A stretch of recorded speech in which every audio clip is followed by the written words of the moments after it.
Welcome to GTPL news. ముందుగా headlines చూద్దాం.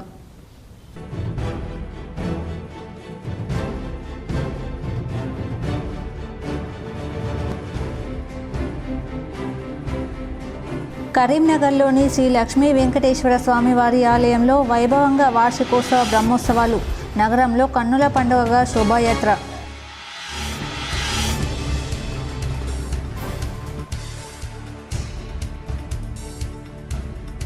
సర్వేలో పాల్గొనని వారికి కులగణనపై మాట్లాడే అర్హత లేదు. కేసీఆర్, కేటీఆర్, హరీష్ రావులకు కులగణన ఫామ్లు పంపిన మంత్రి పొన్నం ప్రభాకర్.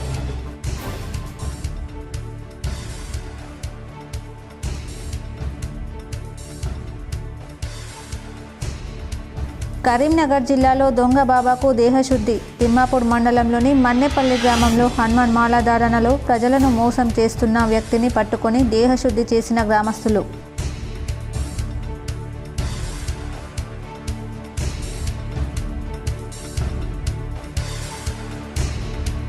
కరీంనగర్ స్మార్ట్ సిటీ పనులన్నీ మార్చిలోగా పూర్తి చేయాలి. అధికారులను ఆదేశించిన మున్సిపల్ కమిషనర్.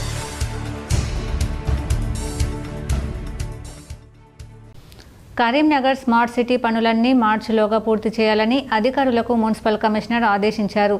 పనులపై PMC ఇంజనీరింగ్ అధికారులకు దిశానిర్దేశం చేశారు.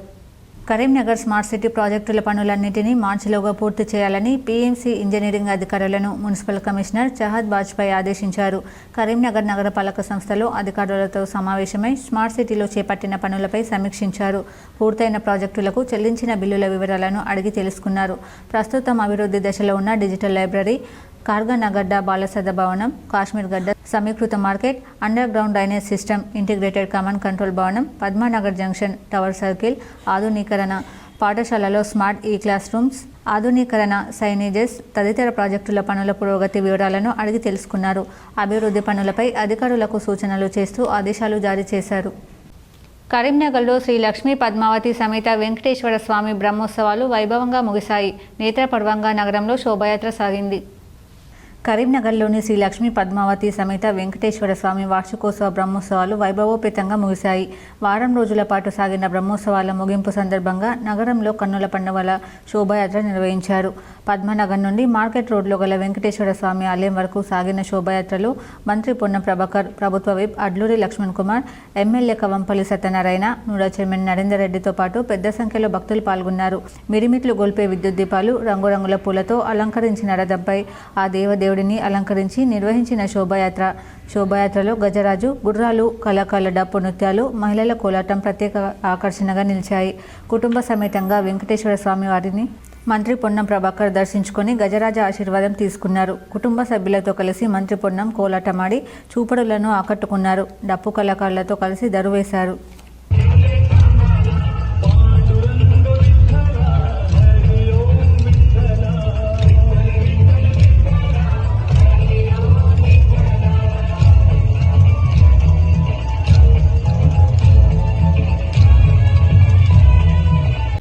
కరీంనగర్ జిల్లాలో దొంగ బాబాకు దేహశుద్ధి చేశారు. వివరాలు ఇలా ఉన్నాయి. కరీంనగర్ జిల్లా తిమ్మాపూర్ మండలం మన్నెపల్లి గ్రామంలో హనుమాన్ మాలధారణలో ప్రజలను మోసం చేస్తున్నారన్న అనుమానంతో గ్రామస్తులు ఓ వ్యక్తిని పట్టుకొని దేహశుద్ధి చేశారు. అనంతరం పోలీసులకు అప్పగించారు. హనుమాన్ వేషధారణలో ఉన్న ఓ వ్యక్తి గ్రామానికి వచ్చి కిరాణా షాప్లో మహిళలను కలిశారు. ఆమెకు దోషం ఉందని నమ్మబలికి ఒక తాయెత్తు కట్టారు. ఆమె మైకంలోకి జారుకున్న తర్వాత కొంత నగదును ఫోన్పే కొట్టించుకొని పరారయ్యాడు. వెంబడించిన గ్రామస్తులు మల్లపూర్లో దొంగ బాబాను పట్టుకొని దేహశుద్ధి చేశారు. అనంతరం పోలీసులకు సమాచారం అందించారు. గ్రామానికి చేరుకున్న పోలీసులు నిందితుడిని అరెస్ట్ చేసి LMD పోలీస్ స్టేషన్కు తరలించారు. కేసీఆర్, కేటీఆర్, హరీష్ రావులకు కులగణన సర్వే ఫామ్ను మంత్రి పొన్నం ప్రభాకర్ పంపిణీ చేశారు. సర్వేలో పాల్గొనని వారికి కులగణన గురించి మాట్లాడే అర్హత లేదని స్పష్టం చేశారు.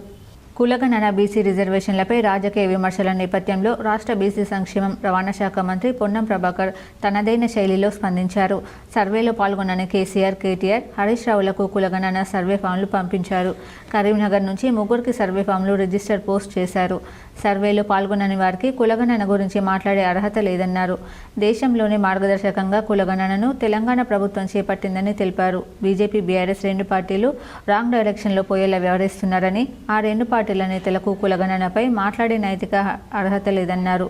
బీజేపీ కులగణనను వ్యతిరేకిస్తూ అఫిడవిట్ దాఖలు చేసిందని, వారికి చిత్తశుద్ధి ఉంటే చేతనైతే కేంద్రంపై ఒత్తిడి తెచ్చి దేశవ్యాప్తంగా కులగణన చేపట్టేలా చూడాలని డిమాండ్ చేశారు.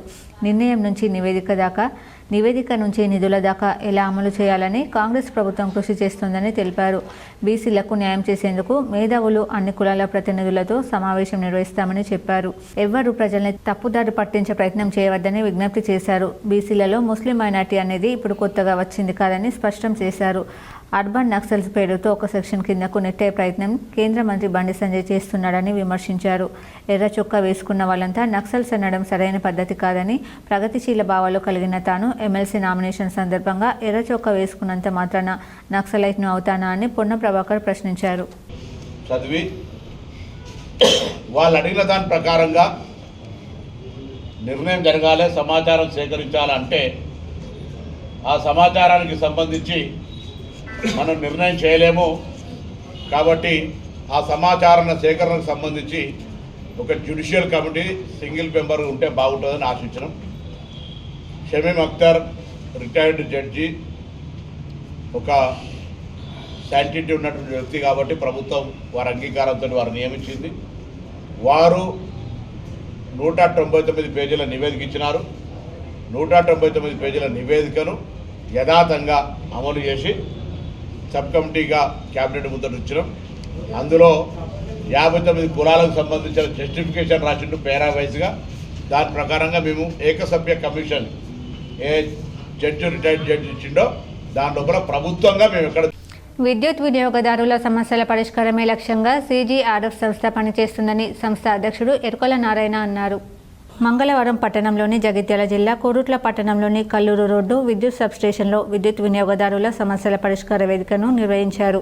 ఈ సందర్భంగా పలువురు విద్యుత్ వినియోగదారుల నుంచి ఫిర్యాదులు స్వీకరించారు. ఈ సందర్భంగా నారాయణ మాట్లాడుతూ కోరుట్ల డివిజన్ పరిధిలో 60,000 విద్యుత్ కనెక్షన్లు ఉన్నట్లు తెలిపారు. వేసవిలో 24 గంటల నాణ్యమైన విద్యుత్ను సరఫరా చేయడమే ధ్యేయంగా అధికారులు పనిచేయాలన్నారు.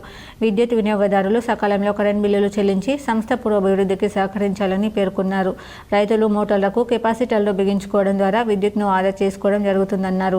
పట్టణ గ్రామ స్థాయిలో విద్యుత్ వినియోగదారులు ఎదుర్కొంటున్న సమస్యలను తమ దృష్టికి తీసుకొస్తే వాటి పరిష్కారానికి కృషి చేస్తామని ఆయన తెలిపారు. కరెంట్ సరఫరాలో తరచూ అంతరాయం, హెచ్చు తగ్గులు, మీటర్ల సమస్యలు, అధిక బిల్లులు, ట్రాన్స్ఫార్మర్లలో ఓవర్లోడ్తో దగ్ధమవడం, బిల్లుల పేర్లు మార్పు, స్తంభాల మార్పు, లూజ్ లైన్లు తదితర సమస్యల పరిష్కారంపై ఫిర్యాదులు అందిన తక్షణమే అధికారులు స్పందించాలన్నారు. సమస్యల పరిష్కారంలో అలసత్వం వహిస్తే సంబంధిత అధికారిపై చర్యలు తీసుకుంటామని, కోరుట్లలో విద్యుత్ బిల్లులకు సంబంధించి 3 ఫిర్యాదులు, లూజ్ లైన్పై మరో ఫిర్యాదు అందినట్లు తెలిపారు. కాగా మండలంలో విద్యుత్ లైన్మెన్ల కొరత ఉందని భారతీయ కిసాన్ సంఘ్ జిల్లా కార్యదర్శి రాజేందర్ అధికారులకు విన్నవించారు. CGRF కు సంబంధించిన లోకల్ కోర్టు మనము కోరుట్ల సబ్ డివిజన్ పరిధిలో మరి పెట్టడం జరిగింది. దానికి Korutla town 1, town 2 and Korutla rural 3 సెక్షన్లు దీని పరిధిలోకి వస్తాయి. ప్రతి మహిళకు నెలకు 2,500 చొప్పున ఇప్పటి వరకు 35,000 బాకీ పడ్డ రేవంత్ సర్కార్ అని ఎమ్మెల్సీ కవిత మండిపడ్డారు. కాంగ్రెస్ పార్టీ మహిళలకు ఇచ్చిన హామీలను అమలు చేయకపోతే ప్రజాక్షేత్రంలో పోరాటాలు చేస్తామని తెలంగాణ జాగృతి అధ్యక్షురాలు బీఆర్ఎస్ ఎమ్మెల్సీ కల్వకుంట్ల కవిత హెచ్చరించారు. మహిళా దినోత్సవంలోపు హామీల అమలుపై రాష్ట్ర ప్రభుత్వం కార్యాచరణ ప్రకటించాలని చేయాలని అల్టిమేటం జారీ చేశారు. మంగళవారం నాడు తెలంగాణ జాగృతి మహిళా విభాగం కార్యకర్తలతో తన నివాసంలో ఎమ్మెల్సీ కవిత సమావేశమయ్యారు. మహిళలకు ఇచ్చిన హామీలపై ప్రభుత్వం మీద ఒత్తిడి తీసుకురావడం విషయంలో చర్చలు జరిపారు. ఈ సందర్భంగా ఎమ్మెల్సీ కవిత మాట్లాడుతూ కేసీఆర్ పాలనలో మహిళలకు పెద్దపీట వేశామని, కానీ ముఖ్యమంత్రి రేవంత్ రెడ్డి మహిళలను చిన్నచూపు చూస్తున్నారని విమర్శించారు. మాయమాటలు చెప్పి అబద్ధపు హామీలు ఇచ్చి మహిళలను రేవంత్ రెడ్డి మోసం చేశారని విరుచుకుపడ్డారు. గ్రామ పంచాయతీ ఎన్నికల నిర్వహణ ఏర్పాట్లలో భాగంగా మంగళవారం పోలింగ్ సిబ్బంది మొదటి విడత రాండమైజేషన్ ప్రక్రియను జిల్లా ఎన్నికల అధికారి కలెక్టర్ రాజీవ్ గాంధీ హనుమంతు సమక్షంలో నిర్వహించారు. సమీకృత జిల్లా కార్యాలయాల సముదాయంలోని వీసీ హాల్లో ఎన్నికల సంఘం నిబంధనలను అనుసరిస్తూ ర్యాండమైజేషన్ జరిపించారు. ఈ ప్రక్రియను కలెక్టర్ నిశితంగా పరిశీలించారు. జిల్లాలోని నిజామాబాద్, బోధన్, ఆర్మూర్ రెవెన్యూ డివిజన్లలోని ఒక్కో మండలం వారీగా ఆయా గ్రామ పంచాయతీల సర్పంచ్, వార్డు స్థానాలకు ఎన్నికల పోలింగ్ విధులు నిర్వర్తించే ప్రిసైడింగ్ అధికారులు ఓపీఓలను ర్యాండమైజేషన్ ద్వారా కేటాయించారు. స్థానికత, విధులు నిర్వర్తిస్తున్న మండలం తదితర అంశాలను పరిగణలోకి తీసుకుని ర్యాండమైజేషన్ ద్వారా స్థానికేతర సిబ్బందిని పోలింగ్ విధుల కోసం ఎంపిక చేశారు. జిల్లాలోని 545 గ్రామ పంచాయతీల సర్పంచ్, వార్డు స్థానాలకు ఎన్నికల నిర్వహణ కోసం 20% రిజర్వ్ స్టాఫ్ కలుపుకొని 6064 ప్రిసైడింగ్ అధికారులు, 8160 మంది ఓపీఓల ర్యాండమైజేషన్ జరిపారు. మాస్టర్ ట్రైనర్సే వీరికి పోలింగ్ నిర్వహణపై శిక్షణ తరగతులు నిర్వహించాలని కలెక్టర్ రాజీవ్ గాంధీ హనుమంతు సంబంధిత అధికారులను ఆదేశించారు. ర్యాండమైజేషన్ ప్రక్రియలో అదనపు collector Ankit, Nizamabad RDO Rajendra Kumar, DPO Srinivas తదితరులు పాల్గొన్నారు. రానున్న ఎమ్మెల్సీ ఎన్నికల్లో బీజేపీ అభ్యర్థిని గెలిపించాలని నిర్మల్ ఎమ్మెల్యే ఏలేటి మహేశ్వర్ రెడ్డి కోరారు. నిర్మల్ జిల్లా కేంద్రంలోని ఎమ్మెల్యే క్యాంప్ కార్యాలయంలో బీజేఎల్పీ నేత ఏలేటి మహేశ్వర్ రెడ్డి బీజేపీ ఎమ్మెల్సీ అభ్యర్థుల విలేకరుల సమావేశం నిర్వహించారు. ఎమ్మెల్సీ అభ్యర్థులను గెలిపిస్తే ఉపాధ్యాయులు, నిరుద్యోగుల సమస్యలు పరిష్కరిస్తామని వారు చెప్పారు. కాంగ్రెస్, బీఆర్ఎస్ కుమ్ముకై బీజేపీ అభ్యర్థులను ఓడించేందుకు కుట్ర చేస్తున్నారు. 8 మంది ఎమ్మెల్యేలు ఉన్న తాము ప్రజా వ్యతిరేక విధానాలను అసెంబ్లీలో ఎండగడుతున్నాం. 2 ఎమ్మెల్సీలను గెలిపించినట్లయితే తమ బలం పెరిగి పెద్దల సభలో ప్రజా సమస్యలను ఎండగడతాం.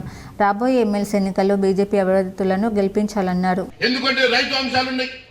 ఇప్పుడే మిత్రులు చెప్పారు, రైతులను మోసం చేశారు, విద్యార్థులను మోసం చేశారు, యువతను మోసం చేశారు, మహిళలకు ఇస్తామన్న 2000 పెన్షన్ 4000 చేస్తామని మోసం చేశారు. గత కొన్ని రోజులుగా కోళ్లకు వస్తున్న వైరస్ పట్ల ప్రజలు అప్రమత్తంగా ఉండాలని తెలంగాణ ప్రభుత్వం సూచించింది. కొన్ని రోజులు చికెన్ తినవద్దని సూచించింది. గత కొన్ని రోజులుగా కోళ్లకు సోకుతున్న వైరస్ పట్ల ప్రజలు అప్రమత్తంగా ఉండాలని తెలంగాణ ప్రభుత్వం సూచించింది. ఇప్పటికే ఈ వ్యాధి తెలంగాణ, ఏపీలకు వ్యాపించినట్లు సమాచారం. దేశీయ స్టాక్ మార్కెట్లలో పతనం కొనసాగుతోంది. మంగళవారం ఉదయం ఫ్లాట్గా ప్రారంభమైన ఇండెక్స్లు కొద్దిసేపటికే నష్టాల్లోకి జారుకున్నాయి. దేశీయ స్టాక్ మార్కెట్లో కొనుగోళ్ల మద్దతు లభించకపోవడంతో ఏ స్థాయిలోనూ కోలుకోలేకపోయాయి. ఇంట్రాడేలో సెన్సెక్స్ గరిష్టంగా 1281 పాయింట్లు, నిఫ్టీ 397 పాయింట్లు నష్టపోయాయి. మధ్యాహ్నం 2:30 ప్రాంతంలో సెన్సెక్స్ 1130 పాయింట్లు, నిఫ్టీ 350 పాయింట్ల నష్టంతో కొనసాగుతున్నాయి. FMCG, banking, energy, pharma, IT, auto, finance రంగాల షేర్లు తీవ్రంగా నష్టపోతున్నాయి. నిఫ్టీ 50లో అదానీ ఎంటర్ప్రైజెస్, గ్రాసిమ్ మాత్రమే రాబడుల్లో ఉన్నాయి. Apollo Hospitals, Eicher Motors, Airtel షేర్లు 6% పైగా పడిపోగా Shriram Finance, BEL, HDFC Life, Coal India 3% పైగా నష్టంతో కొనసాగుతున్నాయి. సొంత నిర్ణయాలు తగవని ఆర్ఓలు, ఏఆర్ఓలకు కలెక్టర్ రాజీవ్ గాంధీ హనుమంతు హితవు పలికారు. గ్రామ పంచాయతీ, సర్పంచ్, వార్డు సభ్యుల ఎన్నికలను ఎలక్షన్ కమిషన్ నియమ నిబంధనలకు అనుగుణంగా నిర్వహించాలని, ఎట్టి పరిస్థితుల్లోనూ సొంత నిర్ణయాలను అమలు చేయకూడదని కలెక్టర్ రాజీవ్ గాంధీ హనుమంతు రిటర్నింగ్, సహాయ రిటర్నింగ్ అధికారులకు సూచించారు. ఆర్మూర్ శివార్లోని చేపూరు వద్ద గల క్షత్రియ ఇంజనీరింగ్ కళాశాలలో ఆర్ఓలు, ఏఆర్ఓలకు పంచాయతీ ఎన్నికల మొదటి దశ నిర్వహణ తీరుతెన్నులపై అవగాహన కల్పించేందుకు మంగళవారం శిక్షణ తరగతులు ఏర్పాటు చేశారు. ఈ సందర్భంగా కలెక్టర్ మాట్లాడుతూ చట్టబద్ధతతో కూడిన ఎన్నికల విధులను ఎంతో జాగరూకత నిర్వర్తించాల్సి ఉంటుందని, నియమ నిబంధనల గురించి స్పష్టమైన అవగాహన ఉన్నప్పుడే పొరపాట్లకు ఆస్కారం లేకుండా సమర్థవంతంగా విధులు నిర్వర్తించగలుగుతామని అన్నారు. దీనిని దృష్టిలో పెట్టుకుని శిక్షణ తరగతుల్లో సూచించే అంశాలను శ్రద్ధగా విని ఆకలింపు చేసుకోవాలని, ఎన్నికల సంఘం ద్వారా అందించబడిన హ్యాండ్బుక్ను చదువుకొని ఈసీ మార్గదర్శకాల మేరకు సజావుగా ఎన్నికలు జరిగేలా కృషి చేయాలని హితవు పలికారు. ఎలాంటి సందేహాలు ఉన్నా అధికారులను అడిగి నివృత్తి చేసుకోవాలన్నారు. గ్రామ పంచాయతీ ఎన్నికల్లో సర్పంచ్, వార్డు స్థానాల కోసం పోటీ చేసే అభ్యర్థులు ప్రత్యేకంగా కొత్త బ్యాంకు ఖాతాను తెరవాల్సి ఉంటుందని, ఈ ఖాతా ద్వారానే ఎన్నికల కార్యకలాపాలకు సంబంధించిన లావాదేవీలు జరపాలని ఈసీ నిర్దేశించినందున నామినేషన్ పత్రాల కోసం వచ్చే అభ్యర్థులకు ఈ విషయాన్ని తెలియజేయాలన్నారు. నామినేషన్ల స్వీకరణ ప్రక్రియకు అనువుగా ఉండే గ్రామ పంచాయతీ కార్యాలయాన్ని ముందుగానే ఎంపిక చేసుకుని నామినేషన్ల స్వీకరణ, స్క్రూటినీ, ఉపసంహరణ ప్రక్రియలను ఈసీ మార్గదర్శకాలకు అనుగుణంగా రిటర్నింగ్ అధికారులు తమ స్వీయ పర్యవేక్షణలు నిర్వహించాలని సూచించారు. సమయ పాలనను పక్కాగా పాటిస్తూ నామినేషన్ల స్వీకరణ కేంద్రం గదిలో తప్పనిసరిగా గోడ గడియారం అందుబాటులో ఉండేలా చూసుకోవాలన్నారు. అభ్యర్థులు ఎన్ని సెట్ల నామినేషన్లు సమర్పిస్తే అన్ని నామపత్రాలను తప్పనిసరిగా పరిశీలించాలని, వాటిలో ఎన్ని ఆమోదించబడ్డాయి, ఎన్ని తిరస్కరణకు గురయ్యాయి, అందుకు గల కారణాలు ఏమిటి అనే అంశాలను వెల్లడించాల్సి ఉంటుందని అన్నారు. వెంట డైలీ రిపోర్ట్ను పంపించాలని, సంబంధిత వెబ్సైట్లో అభ్యర్థుల నామినేషన్ పత్రాలను స్కాన్ చేసి అప్లోడ్ చేయాలని సూచించారు. ఉపసంహరణ ప్రక్రియ ముగిసిన మీదట బ్యాలెట్ పత్రాన్ని జాగ్రత్తగా రూపొందించాలని నిర్వహించాలని, పోటీలో ఉన్న అభ్యర్థుల పేర్లు, వారికి కేటాయించిన గుర్తులతో పాటు నోటా సింబల్ను కూడా తప్పనిసరిగా చేర్చాలని కలెక్టర్ సూచించారు. ఎలాంటి ఆక్షేపణలు తావు లేకుండా పూర్తి పారదర్శకంగా ఎన్నికలను నిర్వహణ బాధ్యతలను నిర్వర్తించాలని, జిల్లాకు మంచి పేరు తేవాలని హితో పలికారు.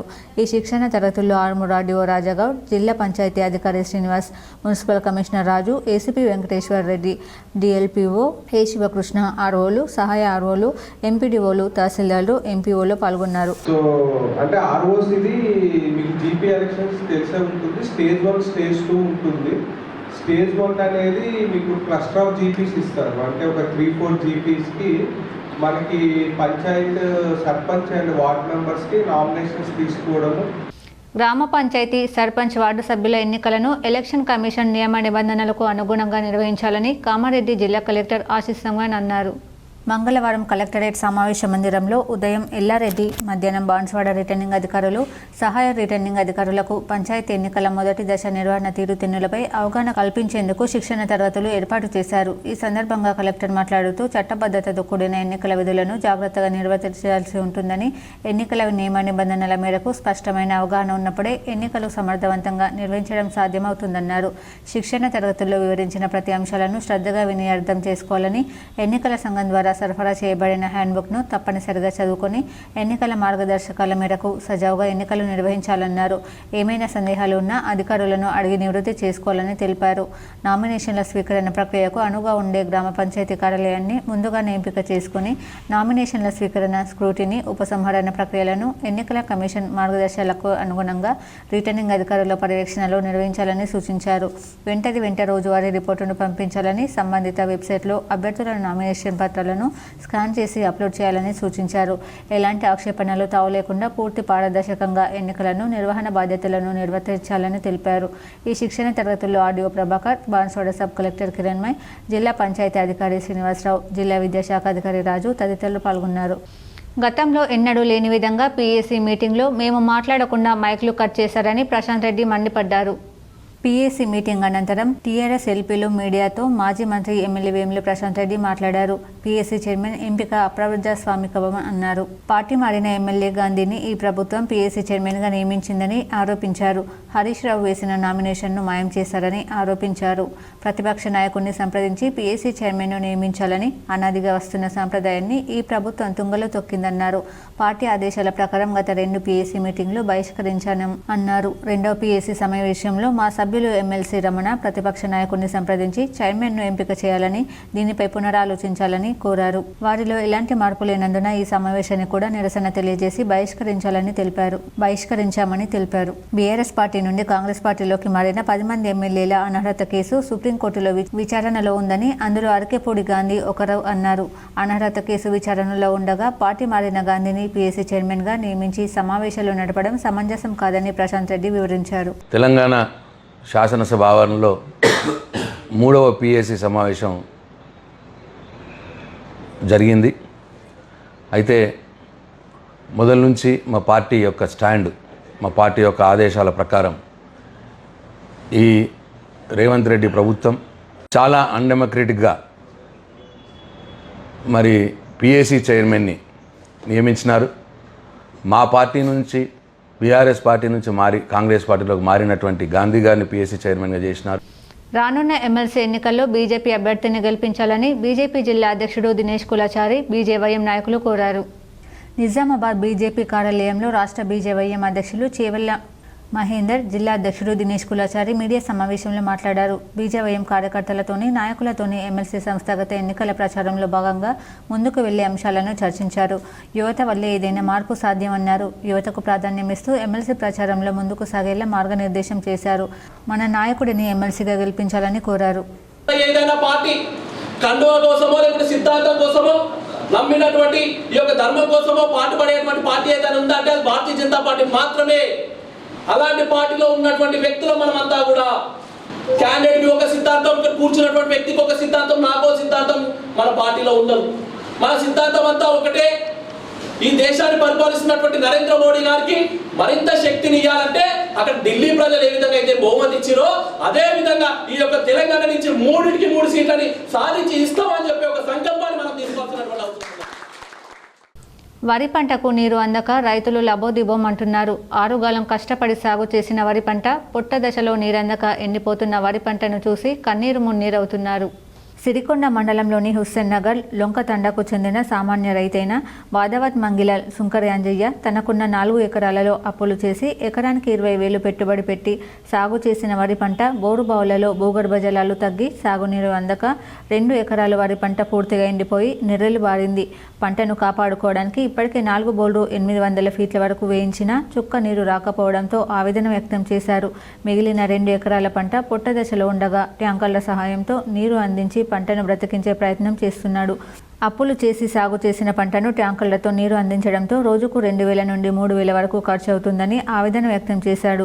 భూమిని నమ్ముకొని బతుకుతున్న తమకు వరి సాగు చేస్తే లాభాలు వస్తాయని అనుకున్న తమ ఆశలు ఆవిరయ్యాయని, పంట సాగు చేయడానికి పెట్టిన పెట్టుబడి కూడా వచ్చే పరిస్థితి లేదని, ట్యాంకర్ల ద్వారా గత 5 రోజుల నుండి నీటిని అందిస్తున్నానని, మరో 15 రోజులు అందిస్తే తప్ప పంట చేతికి రాదని ఆవేదన వ్యక్తం చేశారు. సాగునీరు అందించిన పంట పండుతుందా లేదా అనేది అయోమయ స్థితిలో ఉన్నామని, అప్పులలో కూడుకుపోతున్నామని రైతు ఆవేదన వ్యక్తం చేశాడు. ప్రభుత్వం క్షేత్రస్థాయిలో ఎండిపోయిన పంటలను సర్వే చేయించి నష్టపరిహారాన్ని అందించాలని వేడుకుంటున్నాడు. ₹1,00,000 ఉన్న ₹1,00,000 అప్పు తెచ్చి పెట్టేసిన పెట్టుబడి ఇవి ₹1,00,000 వస్తాయి అనుకున్నా, కానీ ఇప్పుడు ఇవి ₹1,00,000 పోతాయి. మిందికి ఏమైనా లేవు. పిల్లలకు చదివించుడు ఇక నూనెక లేకుండా మన గరీబ్ పరిస్థితి. మన రైతులు చూడు, మా అంగిలు మా బట్టలు చూడు ఎట్లా బురదలు ఉన్నాయి. ఒక్కొక్కడు ఏమో దూరలేక తిరుగుతున్నారు. మనం చూస్తే ఇట్లా బిచ్చకాల బతుకులు మాది గరీబ్ పరిస్థితి. ఒక 3 బోర్లు వేపించిన 800 ఫీట్లు.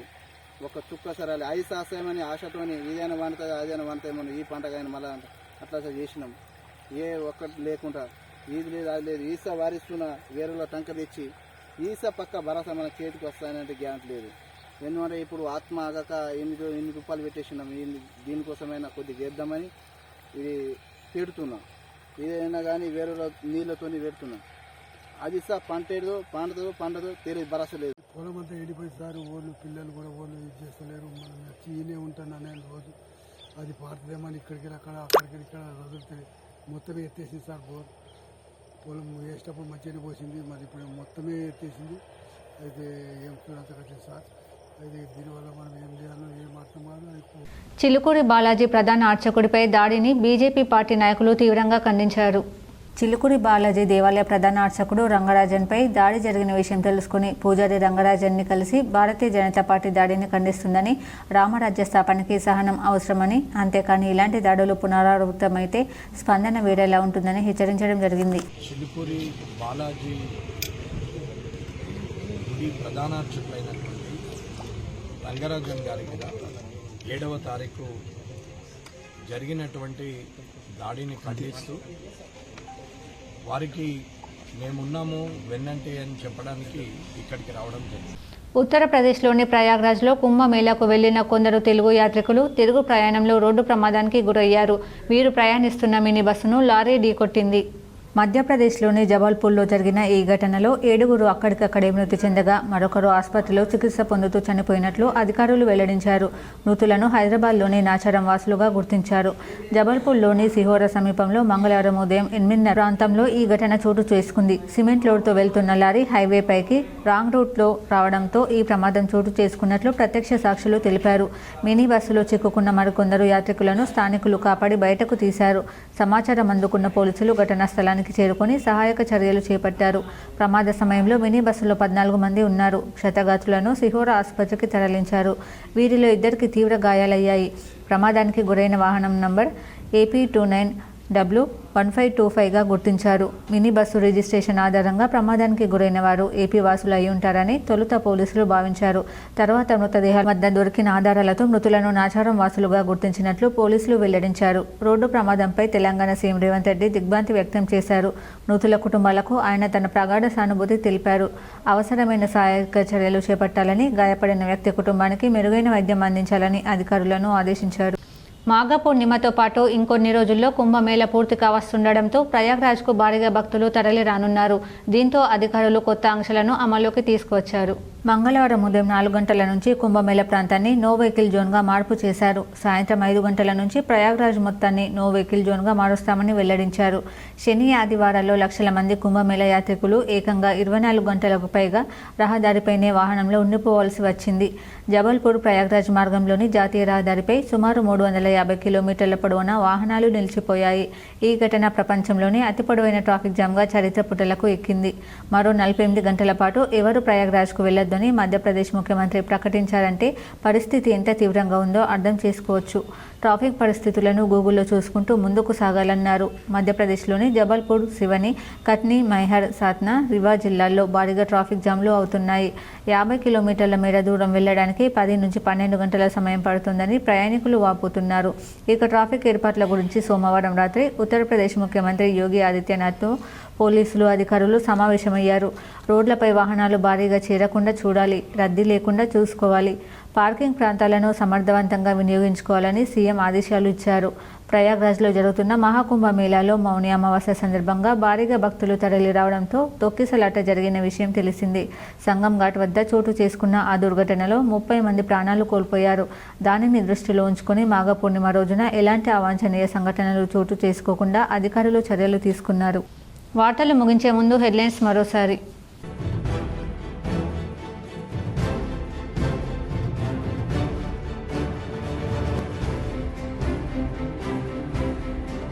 కరీంనగర్లోని శ్రీ లక్ష్మీ వెంకటేశ్వర స్వామివారి ఆలయంలో వైభవంగా వార్షికోత్సవ బ్రహ్మోత్సవాలు.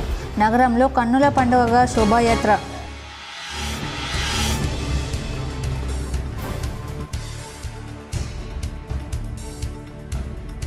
సర్వేలో పాల్గొనని వారికి కులగణనపై మాట్లాడే అర్హత లేదు. కేసీఆర్, కేటీఆర్, హరీష్ రావులకు కులగణన ఫామ్లు పంపిన మంత్రి పొన్నం ప్రభాకర్.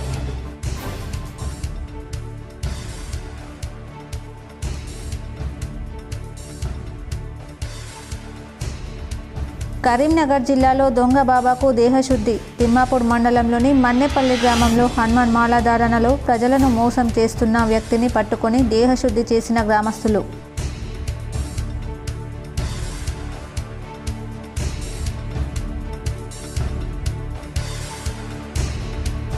కరీంనగర్ స్మార్ట్ సిటీ పనులన్నీ మార్చిలోగా పూర్తి చేయాలి. అధికారులను ఆదేశించిన మున్సిపల్ కమిషనర్.